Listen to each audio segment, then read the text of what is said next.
Hi, my name is Kirsty and I've been diagnosed with 3 cavernomas on the brain. I went into hospital on the 7th of April with symptoms such as dizziness, left-sided weakness and a constant headache. I discovered that I had a cavernoma on the brainstem that was causing these symptoms.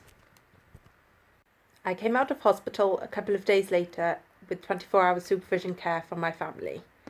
My family got in touch with Cavernoma Alliance and we did a bit more research as to what these things were.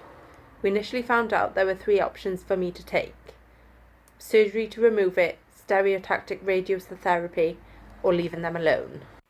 I originally had 4 weeks off work. Within these 4 weeks, it caused a lot of stress within my family and annoyance towards myself because I felt like I couldn't do the simplest of things like make a cup of tea. At the end of the 4 weeks, I wanted to go back to work. Unfortunately, my speech had turned slurred where I was unrecognisable on the phone and my left side had gotten worse to the point where walking was even difficult. Using my left hand had gotten even harder. As it was my dominant hand, everything seemed like an impossible task.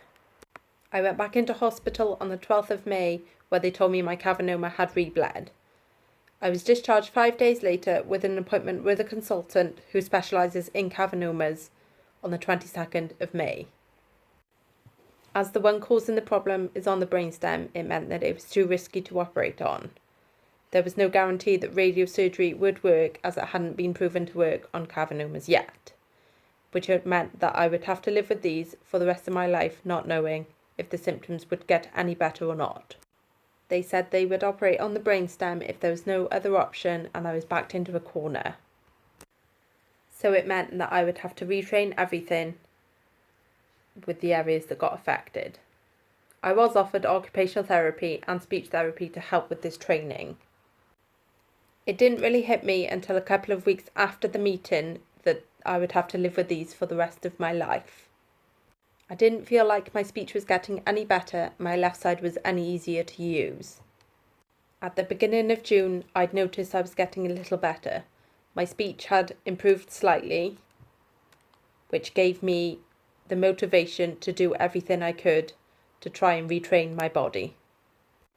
I started to go to the gym and practice everything that had been affected as much as I could. I'm doing this video diary to raise awareness of cavernomas as there's so little known about them, and to all those people that they think their lives are going to change. I was diagnosed 12 weeks ago and I've gone back to the gym and I go back to work next week. I'll video my progress at the gym as often as I can for you all to see how my improvement is going.